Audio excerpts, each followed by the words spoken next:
In 1979, the church at Butte La Rose put together a cookbook to pay for a new roof. Every woman in that parish sent in something. Casseroles, pies, a fig preserve, a court bouillon.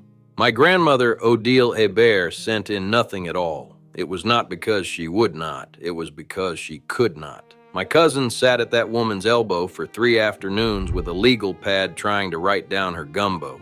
3 afternoons. How much flour? Till it looks like it wants more. How much oil? Till the flour quits drinking. How long on the roux? Till it smells like a pecan, and 1 minute past that. How much salt? Till it tastes like something.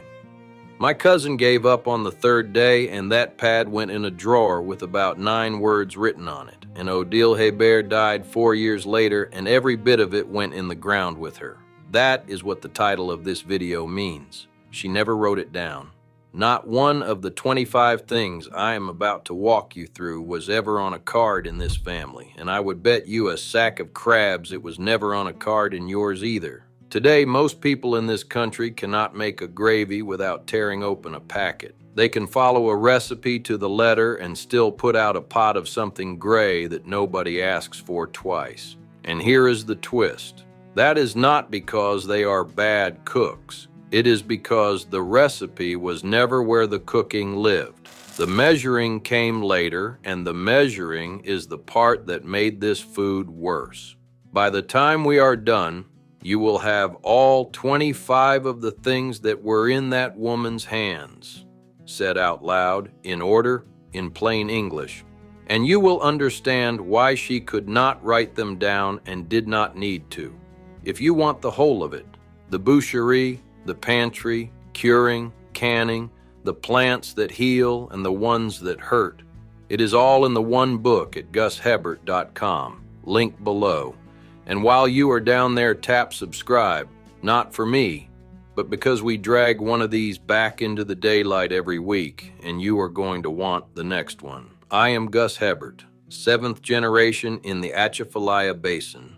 Odile was my father's mother. My daddy died in the oil field out of Morgan City when I was 9, and my grandfather Alcide raised me. And he kept a ledger from 1938 until he died at 91 and made me swear the old ways would not die with me.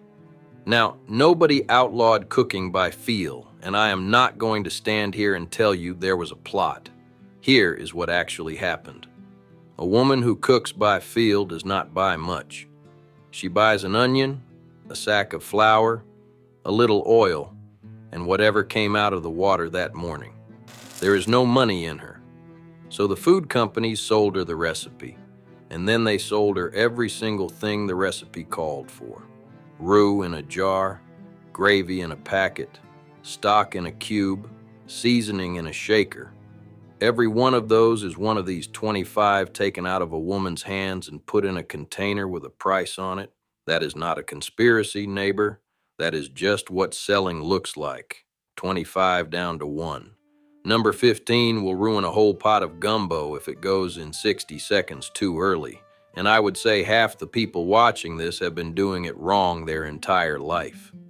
Number 7 is the one that starts arguments at family reunions. And number 2 is the reason nobody could ever copy her, and I am not touching it until we are almost all the way down. Number 25, the can by the stove. Every drop of bacon grease off the skillet went into a coffee can on the back of that stove, and it got strained through a piece of cloth when it filled up. She fried her eggs in it. She started her smothered okra in it. She greased the cornbread pan with it. It cost her nothing because it was going in the sink anyway. Then in 1911, Procter & Gamble put Crisco on the shelf and spent 60 years telling this country that animal fat would stop your heart. Nobody took the can away from her. They just made her feel poor for keeping it. Start the can this week. It is the cheapest flavor in your kitchen. That is the can beside the stove. Next is what she did with the pot on it. Number 24, she seasoned the water, not the meat. Crawfish, crabs, shrimp, corn, potatoes, all of it. The salt and the cayenne and the lemon go in the water hard, and here is the part people miss. The seasoning does not go in while it is boiling. It goes in on the soak after you cut the fire. Hot shellfish coming down in temperature draws that water in through the shell. Boiling ones push it out. That is why a man who dumps seasoning on his crawfish at the table gets salty fingers and bland meat. That is seasoning that goes in. Next is bread that never gets thrown out. Number 23. Stale French bread was not garbage. It went in the dressing. It went in the pain perdu. It went in the bread pudding, and it got dried hard and knocked into crumbs in a sack with a rolling pin. Fresh bread will not take up a custard the way 3-day-old bread will, because the starch has already firmed and set and it can hold liquid without going to paste. Store crumbs are sawdust in a can. She never bought one in her life. That is the bread. Next is the rice, and you have been measuring it. Number 22. Rice by the knuckle. Rice in the pot, level it out with your hand, lay your finger flat on the rice, and run the water to the first knuckle, not a cup measure. The knuckle works in any pot at any volume because what you are actually measuring is the depth of water above the grain, and that is the only number that ever mattered. Then the lid goes on, and it does not come off. Not to stir, not to peak. Every time you lift it, you let out the steam that is doing the cooking. Rinse it first until the water runs near clear, because that loose surface starch is what makes a gummy pot. Louisiana grows the rice. Louisiana State University Ag Center has a whole research station in Crowley for it. Nobody down here needed to be told. That is the rice. Next is the pot it ought to be cooked in. Number 21, black iron. And what the black actually is. That dark, slick surface on a well-used skillet is not dirt, and it is not grease sitting there. It is fat that has been heated past the point where it polymerizes, meaning it has cross-linked into a hard, slick layer bonded to the iron. That is chemistry, not folklore, and it is why a 100-year-old skillet cooks better than a new one. You cook in it, you wipe it, you put a film of fat on it, you put it away. Then in the 60s and 70s, the nonstick pans came in, and every advertisement in the country called cast iron heavy and hard to clean, and 40 pounds of iron walked out of the average American kitchen. A used skillet cost you $18 and will outlive your grandchildren. First pattern break. Everything so far is a habit. From here down, we get into the actual cooking. And this is where the packet people made their money. Number 20, the Trinity by ratio. Onion, celery, bell pepper, and the ratio is 2 parts onion to 1 part each of the others. Not a recipe, a ratio, which means it scales to whatever size pot you are standing over. And she cut it by the dish. Big rough chop for a long gumbo where it is going to melt away anyway. Fine dice for an étouffée where you want to see it. Same 3 vegetables, 3 different knives worth of work, depending on how long it is going to cook. That is the cut. Next is what you do to it. Number 19, sweat it, do not fry it. The Trinity goes in on medium with a good pinch of salt right at the start, and the salt is the whole trick. Salt pulls the water out of the onion by osmosis, and that water is what lets the vegetables collapse and go sweet instead of browning hard and going bitter. Lid on, low, 10 or 15 minutes, until you can smash a piece of onion against the side of the pot with a spoon. Most people give it 3 minutes on high and wonder why their gumbo tastes sharp. That is the sweat. Next is the thing you must never wash off. Number 18, never wash the pot in the middle. That brown stuck-on layer at the bottom after you brown your chicken or your sausage has a name, it is called fond, and it is the most concentrated flavor in the entire dish. People scrub it out because it looks burnt. It is not burnt. It is browned protein and sugar, the Maillard reaction, described by a French chemist named Louis Camille Maillard in 1912 and going on in every kitchen on earth every day since fire. You leave it, and the liquid you add later lifts it up into the dish. That is the fond. Next is the jar in your refrigerator door. Number 17, peel your own garlic. The minced garlic in the jar is packed in water and acid to hold it on a shelf, and that acid does something to it. It goes flat and slightly sour, and it will not brown right. A head of garlic costs less than $1 and takes you 90 seconds with the flat of a knife. She smashed it with the side of a cleaver, peeled it with a thumbnail, and half the time she did not even mince it. She just crushed it and let it go in whole and melt. That is the garlic. Next is the shaker. Number 16, whole pepper, ground when you use it. The aroma in black pepper lives in volatile oils, and volatile means exactly what it sounds like. It leaves. Pre-ground pepper in a can has been letting go of it since the day it was ground. Same for cayenne, same for coriander. And I will say a fair word here because Tony Chachere was a Cajun from Opelousas who wrote his down in 1972 and did this state a service. But a shaker seasons every single thing in your kitchen the exact same way. She did not have one flavor. She had a shelf. That is the pepper. Next is the one half of you have been doing wrong. Number 15, filet never boils. Filet is ground sassafras leaf, and it is a thickener the Choctaw taught this country, and if it goes into a pot that is still on the fire, it turns stringy and ropey, and it will pull off your spoon in strands, and there is nothing you can do to fix it. It goes in off the heat after the pot is done, or it goes on the table in a shaker, and every man doses his own bowl. That is it. That is the whole rule. And it is the single most common way a good gumbo gets ruined in the last 30 seconds. That is the filet. Next is what you use instead of it. Number 14, okra or filet, not both. Okra thickens because it is full of mucilage, that slick stuff that comes out when you cut it, and it does the same job filet does. Using both is belt and suspenders, and it makes a heavy pot. And when you cook okra, you cook it down first in a little fat by itself, low, until the slime cooks off and it goes dark and nearly dry. 20-30 minutes. Skip that and you get a slick gumbo. Do it and you get a nutty one. Second pattern, break. From here down, every single one of these is something a company now sells you in a container, and every one of them costs you nothing. Number 13, the bones and the heads make the stock. Shrimp heads and shells especially. She never once threw away a shrimp head in her life. Shells and heads into a pot with water, an onion, a couple of ribs of celery, a bay leaf, 45 minutes at a bare simmer, strain it. That is the difference between a shrimp étouffée that tastes like shrimp and one that tastes like flour and pepper. A bouillon cube is salt, and it has been salt since the 1800s. The heads were free and they were already in your sink. That is the stock. Next is how the meat goes in. Number 12, dry it and do not crowd the pot.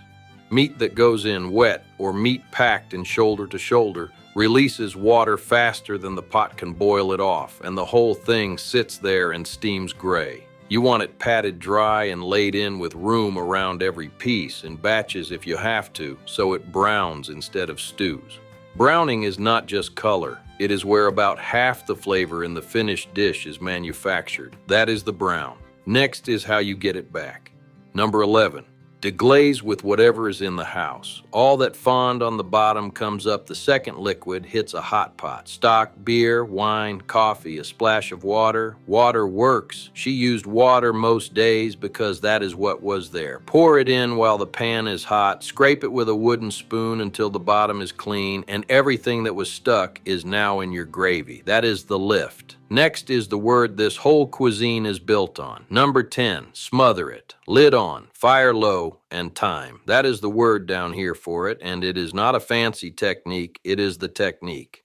Tough cuts, the ones that were cheap because they worked hard on the animal, are full of connective tissue, and connective tissue turns into gelatin when you hold it warm and wet for long enough. Not hot, long. Rush it on high heat, and the muscle squeezes down and goes stringy. Smother it for 2 hours, and it falls apart, and the gravy goes silky on its own with no thickener in it at all. That is why the cheapest cut in the case made the best Sunday dinner in the parish. That is the smother. Next is when the salt goes in. Number 9, season in layers all the way down. Salt at the Trinity, salt at the meat, salt when the liquid goes in. Taste and adjust before it is done. A pot seasoned only at the end tastes like salt sitting on top of food. A pot seasoned at every stage tastes seasoned through because the salt had time to move into things. And taste it with the rice, not off the spoon. A gumbo tasted alone will always seem right, and then go flat over a scoop of plain rice, so she kept a little bowl of cooked rice next to the stove and tasted them together. That is the salt. Next is the last thing that goes in. Number 8. Something sharp at the end, a splash of vinegar, a squeeze of lemon, a few shakes of pepper sauce. Not enough that anybody tastes sour, just enough to wake the whole thing up. A pot that has been on the fire 3 hours goes round and heavy and dull, and a little acid at the finish cuts back through it. If you have ever made a gumbo that was good but somehow flat, that was the missing thing, and it takes 4 seconds. Third pattern break. 3 of these left before the top, and every one of them is a thing you cannot buy. Number 7 is the one that starts fights. Number 7, the roux, and I am going to give it to you straight. Oil, not butter.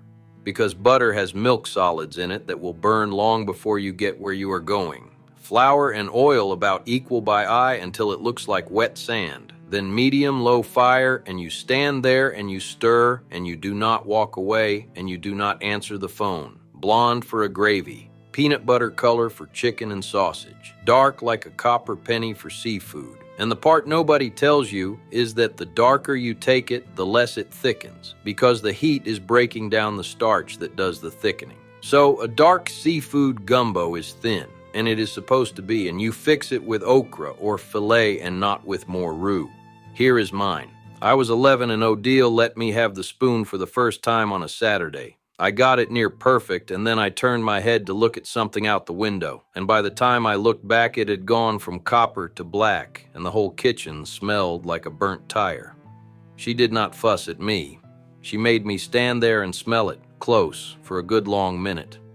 Then she poured it in the yard, and there was not enough flour left in the house to start over. So there was no gumbo that Sunday, and we ate rice and gravy, and nobody said a word about it. I have not burned one since. That smell is in me for life. If it smells burnt, it is burnt, and there is no saving it. Throw it out, start over. Everybody has done it. That is the roux. Next is what you pour into it. Number 6, one hot, one cold. When the liquid meets the roux, one of the two has to be a different temperature than the other, or you get lumps you will never stir out. Cold stock into a hot roux, or hot stock into a roux you have cooled down. Either one works.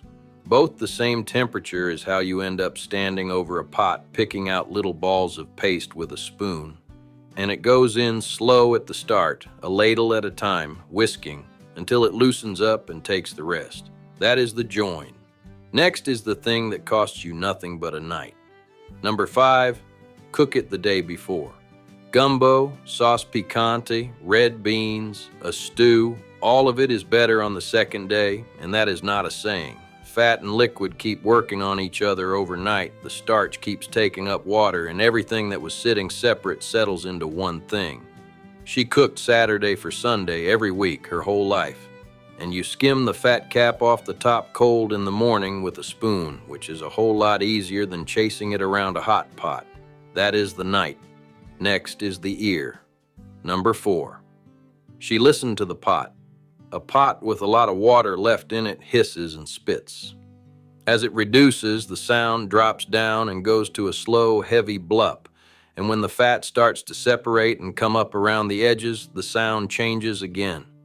She was in the other room folding clothes, and she would say to nobody in particular that it needed turning down. Stand at your own stove one time and just listen to a pot go from the start to the finish.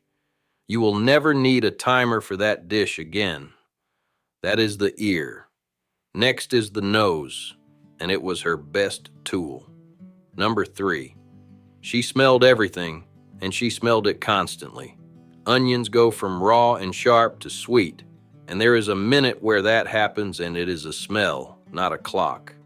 A roux goes through popcorn, then toast, then pecan, then coffee, then gone.